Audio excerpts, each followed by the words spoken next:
and living death. Jeffries, I split it, no picture, check my appearance. I know y'all boy wanna be like me, and she know I be that pussy like Ali. Alright, what's up, gang? Yeah, this probably gonna be a long one, so grab your snacks. Alright, yep. Alright, first, girl story. I believe we're doing Milena. Let me check my notes. Alright, so we're doing Milena.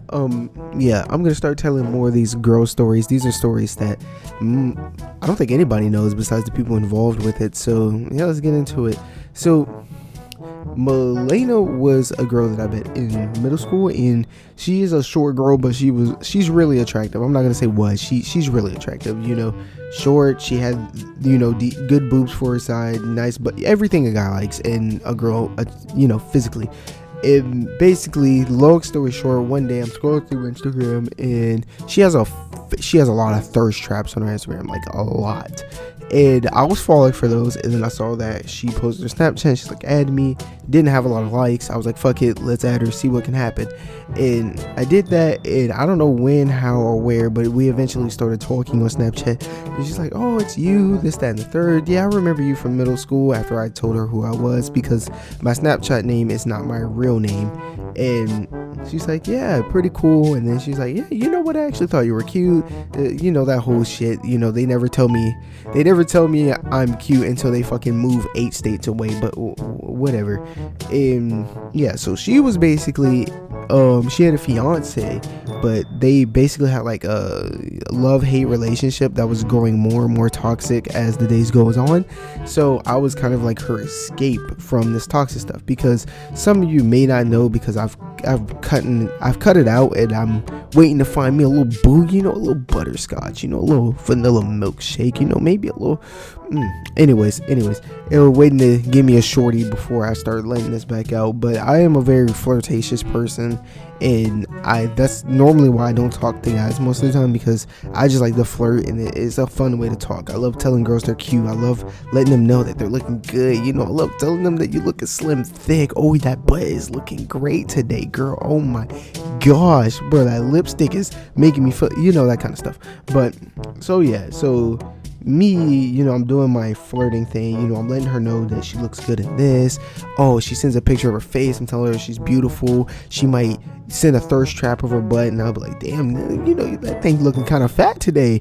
And I'm just genuinely, giving her compliments. And then so yeah, so basically how it went was, I talked to her all day, casual conversation. If something happens, I'll talk her through it. If she's having a problem, I'll listen to it. If she's feeling a little flirtatious, I'd flirt back. And that's pretty much how it went. Either we would talk all day normally, we'd flirt all day normally, or I'd spend the whole day listening to her issues, and on and on and on. And that's pretty much how it went for a long period of time. Then eventually, this is the thing that gets me. Alright, so during this period of time with our flirting and me listening and basically just being the best side nigga ever, side nigga award goes to me. Come on, lady, give me my respect, ladies. I'm the best side nigga of all time.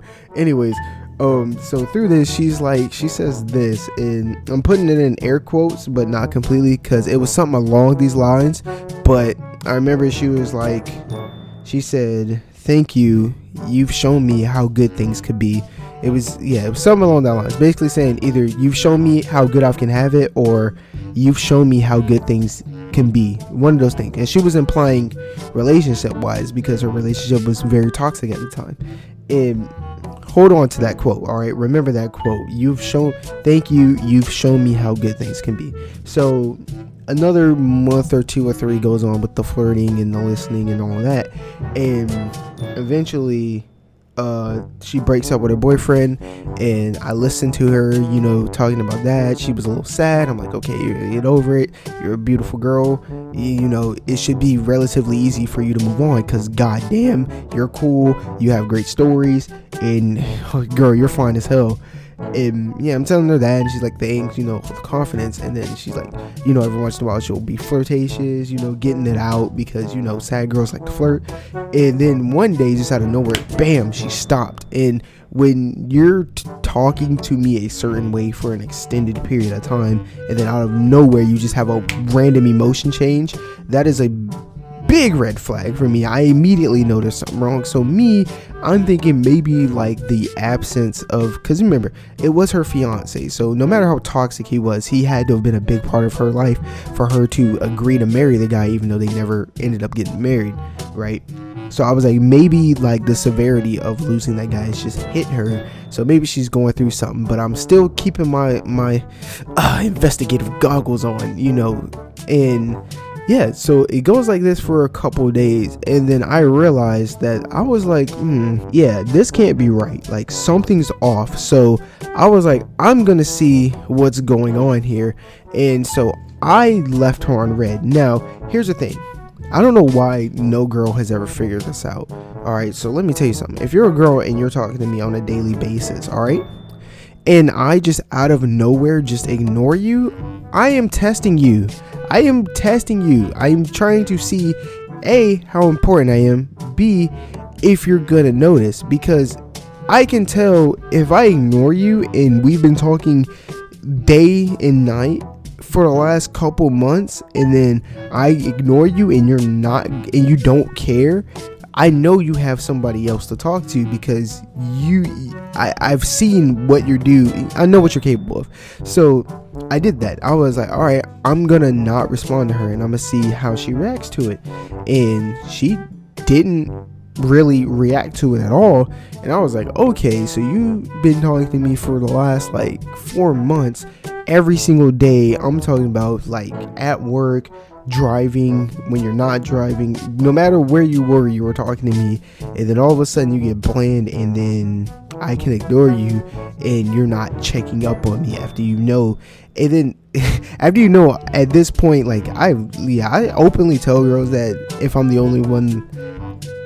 the only one I'm talking to or not, and they should know that I'm way too lonely to be ignoring people. So another reason why, if I ignore you, you probably should, you know, try to figure out what's going on, because that means I'm either on to you or I'm really, really suspicious of you.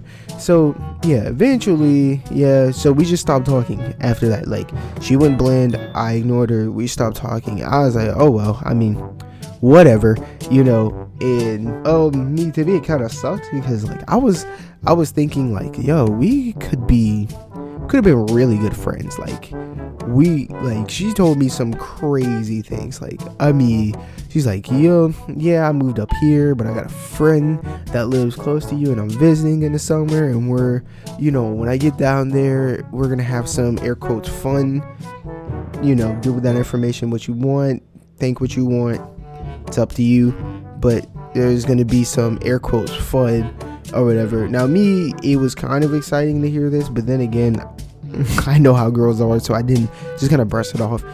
But yeah, so 3 days after I started ignoring her, she started posting on her story again, and she started praising somebody, and I was like, okay. And then all of a sudden, bam, she's in a relationship with another dude. Now, granted, I'm more attractive than the guy that she's dating now, but apparently, I mean, with her, he got a steal. But yeah, she's dating that guy, and then she ended up blocking me. And I mean, her finding a boyfriend, I mean, that's cool. I mean, I lived a couple states away. I mean, it was inevitable. But for her to block me, to me, that was just genuinely disrespectful. Like, that offended me. Like, I wasn't mad, but it offended me, because it's like, you spent the better part of 4 to 5 months praising me and accepting my help and telling me like, oh, you're a wonderful guy, I like you, you're cute, all these things. And you spent those 4 months flirting with me, saying like, oh, I can't wait to see you this summer, this, that, and the third. Like, you've given me such high praise to where you told me that I basically showed you what a relationship should be like, how I showed you how you should be treated by a guy.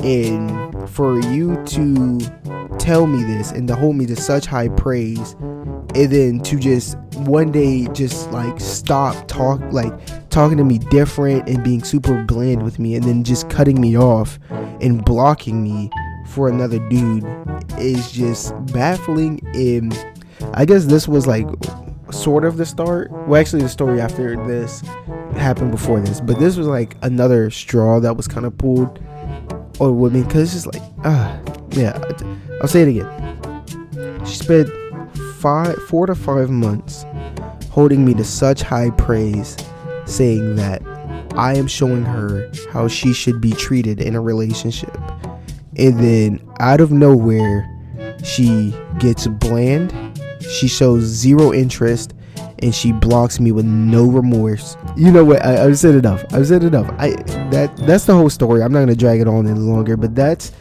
one of the reasons why I have trust issues with women, and you're gonna hear it a lot more as I start talking, unveiling more and more stories about girls, especially when I get into these simp stories. This wasn't more of a simp story. I was just being a genuinely good guy and I did wrong or whatever. But yeah, you know what, hit a thumbs up for a sad boy, you already know. But anyways, who needs these girls? They for the street. I'm not jealous of that man. He got a steal, but I'm not jealous, because I ain't gonna envy no man, because I know I'm up next and I'm gonna have me a shorty. So with that being said, I smacked the fuck out my mic and I'm out.